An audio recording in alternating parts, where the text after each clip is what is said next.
ನಮ್ಮ ಆರೋಗ್ಯದ ಮೇಲೆ ನಾವು ತಿನ್ನುವ ಆಹಾರದ ಪರಿಣಾಮ ಎಷ್ಟಿರಬಹುದು? ಆಯುರ್ವೇದದಲ್ಲಿ ಹೇಳಲಾಗಿದೆ, ಪ್ರಾಣಿನಾಂ ಪುನರ್ಮೂಲಂ ಆಹಾರೋ ಬಲವರ್ಣ ಓಜಸಾಂಚ. ಅಂದರೆ ಶರೀರದ ಉತ್ಪತ್ತಿಗೆ ಮಾತ್ರವಲ್ಲದೆ ಈವನ್ ಅದರ ಕಂಟಿನ್ಯೂಷನ್ ಅಥವಾ ಸಸ್ಟೆನೆನ್ಸ್ಗೆ ಕೂಡ ಆಹಾರವೇ ಬೇಕು. ಇಲ್ಲಿ ಸಂಭವ ಅಥವಾ ಉತ್ಪತ್ತಿ ಅಂತ ಯಾಕೆ ಹೇಳಲಾಗಿದೆ? ಗರ್ಭ ನಿರ್ಮಾಣಕ್ಕೆ ಬೇಕಾಗುವ ಕ್ವಾಲಿಟಿ ಎಗ್ ಮತ್ತು ಸ್ಪರ್ಮ್ನ ನಿರ್ಮಾಣ ಕೂಡ ನಮ್ಮ ಆಹಾರ ಗುಣಮಟ್ಟದ್ದಾಗಿದ್ರೆ ಮಾತ್ರ ಆಗ್ತದೆ. ಸಸ್ಟೆನೆನ್ಸ್ ಅನ್ನೋದನ್ನು ಬಲ ಅಂದರೆ ಯಾವುದೇ ಕ್ರಿಯೆ ಮಾಡಲು ಬೇಕಾಗುವ ಶಕ್ತಿ, ವರ್ಣ ಅಂದರೆ ನಮ್ಮ ನ್ಯಾಚುರಲ್ ಕಾಂಪ್ಲೆಕ್ಷನ್, ಇದು ನಮ್ಮ ಅಂಗಾಂಗಗಳ ಹೆಲ್ತ್ನ ಕೂಡ ರಿಫ್ಲೆಕ್ಟ್ ಮಾಡುವಂಥದ್ದು. ಮತ್ತು ಓಜಸ್, ಇದು ರಸರಕ್ತಾದಿ ಸಪ್ತಧಾತುಗಳ ಸಾರಾಂಶ, ಇವುಗಳಿಗೆ ಕೂಡ ಆಹಾರನೇ ಮೂಲ ಕಾರಣ. ಹಾಗಾಗಿ ಆರೋಗ್ಯ ಬೇಕು ಅಂತ ಹೇಳೋರು ಆಹಾರವನ್ನು ಮೊದಲು ಅರ್ಥ ಮಾಡ್ಕೊಳ್ಬೇಕು.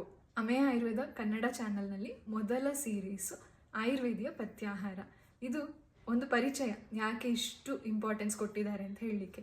ಮುಂದಿನ ಎಪಿಸೋಡ್ಗಳಲ್ಲಿ ಇನ್ನೂ ಹೆಚ್ಚಿನ ಮಾಹಿತಿಯನ್ನು ಕೊಡ್ತೇವೆ.